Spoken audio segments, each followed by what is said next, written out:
2018 में मैंने क्वालिफाई किया था, तो आई थिंक 6 साल हुए हैं हार्डली मेरे को पास करे हुए। बट आई थिंक चेंज करने के लिए एज का कोई मैटर नहीं होता। मेरे सिंपल से विजन है, इसको मैं चाहता हूँ कि हमारे NIRC में इंप्लीमेंट होने बहुत जरूरी है। First thing is semi qualified. Semi qualified I believe is the most neglected segment of a profession. 10% हो जाते हैं ना, वो सीए कर पा रहे हैं ना छोड़ पा रहे हैं। मेरा विजन है कि सेमी क्वालिफाइड से काउंसलिंग हो कि बेटा आपका 10 अटेम्प्ट हो गए ना, व्हाट्स नेक्स्ट। आपको अगर 11th अटेम्प्ट देना है तो let's help them in identifying the problem कि आपका प्रॉब्लम एरिया क्या है। क्या आप पूरा पेपर कंप्लीट नहीं कर पाते हो, या आपको टेक्निकली कुछ इशू है, या फिर कुछ और इशू है। अगर हम उनकी प्रॉब्लम आइडेंटिफाई करके सुपर 30 टाइप का बैच बना के उनकी प्रिपरेशन में हेल्प कर पाए, एंड उस प्रिपरेशन से 30 में से 15-20 बच्चे पास होते हैं, I feel happy. And trust me, semi qualified का सिर्फ करियर ही नहीं, जो उनको मेंटल ट्रॉमा है या डिप्रेशन है वो अलग लेवल का है, क्योंकि वो सीए करने आए थे बट कर नहीं पा रहे। So in this way we can support in their preparation at least. Second चीज क्या है, हम अपने नाम पे सीए लगाते हैं, sir we feel proud, right. But semi qualified is always a student, चाहे 50 साल का हो जाए, semi qualified is still a student. मेरा है कि उनको हमें रिस्पेक्ट देनी है दैट दे डिजर्व। वो रिस्पेक्ट कैसे मिलेगी? By first separating them from the student category. Student के कैटेगरी से बाहर करना पड़ेगा, क्योंकि वो स्टूडेंट नहीं है, उनको टेक्निकल नॉलेज सब है, सिर्फ डिग्री की कमी है। मेरा मानना है अगर हम अकाउंटिंग टेक्नीशियन कोर्स यानी ATC का प्रीफिक्स उनको दे पाए तो उनको एक रेपुटेशन मिलेगी इन द सोसाइटी। नहीं तो आज हम CA inter, paid assistant, semi qualified या स्टूडेंट कह के बुलाते हैं। मेरा इनको ATC की डिग्री दें तो एटलीस्ट उनको ये होगा कि मैं सीए नहीं कर पाया बट मैं ATC हूँ, at least I am not a student. Third thing क्या है, यू वोंट बिलीव, जो May 24 का कैंपस प्लेसमेंट हुआ था हमारा ICI का और सीए फ्रेशर्स, इसमें TCS ने सर 3.85 लाख रुपीज का फिक्स CTC ऑफर किया था अलॉन्ग विद वेरिएबल पार्ट। तो अगर आप सोचो हमारे ही प्लेटफॉर्म पे किसी फ्रेशर सीए को 4.5 लाख रुपए सालाना ऑफर हो रहा है, तो जस्ट इमेजिन कोई सीए जो आउटसाइड द कैंपस जॉब सीख कर रहा है उसको कोई कंपनी कितना ऑफर करेगी, क्योंकि जब हमारे प्लेटफॉर्म वैल्यू नहीं हो रही थी। सेकंड चीज, company like BCG, Bain, McKinsey etcetera, ये कंपनीज हमारे कैंपस में कभी नहीं आते हैं। On the other side these companies regularly go to Delhi university, जहाँ पे उनका BCom ऑनर्स ग्रेजुएट का कैंपस प्लेसमेंट होता है, वहां पे जाती हैं एंड 15 से 20 लाख रुपए का पैकेज ऑफर करते हैं। तो ऐसा क्या डिफरेंस है स्किल्स के अंदर, जो कि सीए के यहाँ पे आती भी नहीं है और BCom ऑनर्स को वो इतना हैंडसम सैलरी अवार्ड कर रहे हैं। टेक्निकली वी आर स्ट्रांग, हमने आर्टिफिशियल करी 3 सालों की, बट हम पीछे हैं सॉफ्ट स्किल्स में।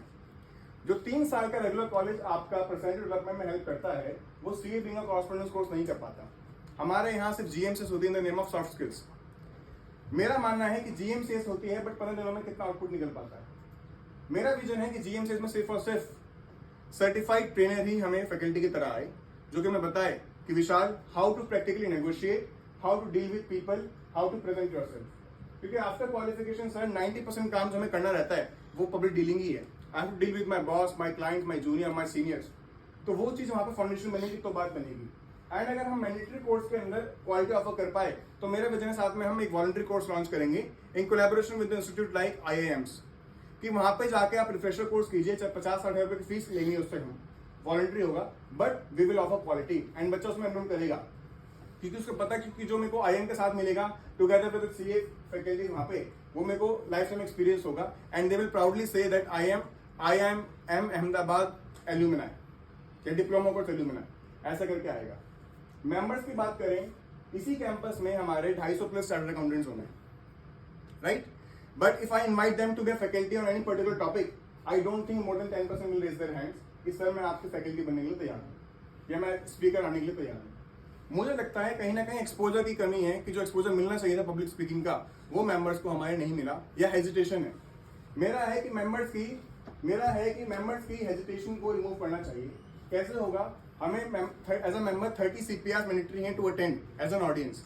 उसमें अगर हम 1 CPR as a speaker mandatory कर पाए, अगर हम उसमें 1 CPR as a speaker mandatory कर पाए तो बहुत अच्छा स्टेप होगा, क्योंकि स्टार्टिंग के जब 2 मिनट बोलेंगे तो नर्वसनेस होगी, बट बाद में 58 मिनट्स के अंदर उनको स्मूथ हो जाएगा, जो उनका हेजिटेशन थी वो रिमूव हो जाएगी।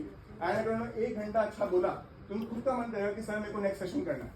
पहले किसी क्लोज सर्कल में बोलेंगे 50-60 लोगों के आगे, उसके बाद फिर वो बड़े सर्कल के अंदर भी बोलने की इच्छा रखेंगे। तीसरी चीज क्या है, आप देखिए जब भी हमारा यहाँ पे कोई बजट आता है या कोई बड़ा इवेंट आता है, we tend to invite renowned faculties कि भाई GST पे है तो बीमल जैन सर आएंगे, गिरीश राजू सर आएंगे ऑन DT। नो डाउट बहुत बड़े फैकल्टीज है, बहुत कुछ सीखने को है, बहुत कुछ एक्सपीरियंस है, but question is who's next. मेरा मानना है जिस भी मेंबर ने 6-7 साल का एक्सपीरियंस कर लिया है, चाहे जॉब में चाहे प्रैक्टिस में, उनको इन्वाइट करते हैं टुगेदर विद नॉन फैकल्टी, ताकि वो 6 साल का जो नई फैकल्टी है उसकी ग्रूमिंग हो ऑन द जॉब, जब वो ज्वाइंट सेशन ले रहा होगा with non faculty, and next couple of years वो भी as a non faculty develop करें। मेरा विजन है कि हमारे अगले 2-3 सालों के अंदर नॉर्थन रीजन से कम 1000 फैकल्टीज निकले ऑन डिफरेंट टॉपिक्स, ताकि डाइवर्सिफाइड रेंज हो, सबके अलग अलग व्यू पॉइंट है वो प्रेजेंट हो सकें। फोर्थ चीज जो मेरी है, ऑल्दो एनआईआरसी के हाथ में नहीं है, बट मेरा सजेशन रहेगा सेंट्रल काउंसिल मेंबर्स को, वो ये है कि आपका कैट की वैल्यू है जो कि एमबीए का एंट्रेंस एग्जाम है, but on the other hand CPT जो कि हमारा या फाउंडेशन कोर्स जो कि हमारा सीए का एंट्रेंस एग्जाम है, इसके अंदर उतनी हम क्वालिटी इंश्योर नहीं कर पा रहे। मेरा है कि हमें फनल को रिवर्स करना पड़ेगा, जहां पे हमारे सीपीटी के अंदर टफनेस आए कि बच्चा डिसाइड कर पाए कि भाई whether I have to pursue CA और नॉट गोइंग फॉरवर्ड। अगर निकल गया तो वो सीए कर लेगा, नहीं निकला तो वो फर्स्ट ईयर में डिसाइड कर ले कि भाई मेरे को सीए परस्यू करने नहीं करना। On this note I am seeking your support. I am the only person in job जो कि इलेक्शन लड़ रहा है। 6 साल की क्वालिफिकेशन को हुए हैं और जॉब से कोई आगे आता नहीं है जनरली इलेक्शन लड़ने के लिए सर, राइट? आप सब जानते हैं सर प्रैक्टिस में है, नो डाउट प्रैक्टिस के लोग भी अच्छे होते हैं, बट जो जॉब के इश्यूज है, जो मेरे इश्यूज हैं, तो बड़े नहीं है बट बेसिक इश्यूज हैं और इसको कोई एडजस्ट करना नहीं चाह रहा। So on this note I am seeking your support. 4000 vote चाहिए मेरे को इसको जीतने के लिए, and as a single Vishal Jain मैं ये नहीं ला सकता। So you are not here 1 people for me. आप यार 15-20 लोग हैं, आप मेरे लिए 15-20 नहीं हो, you are at least into 10 for me. क्योंकि अगर आप मेरे विजन से अलाइन करोगे, right, so you will bring your friends as well. I need 400 people who can believe in me, who can believe in my agenda, and they can bring their friends along with them. क्योंकि 400 लोग believe करेंगे तो कोई 2 को, कोई 5 को, कोई 10 को, कोई 50 को साथ में लेके आएगा और 4000 का नंबर क्रॉस कराएगा। So my ballot number is 18, Virat Kohli की जर्सी।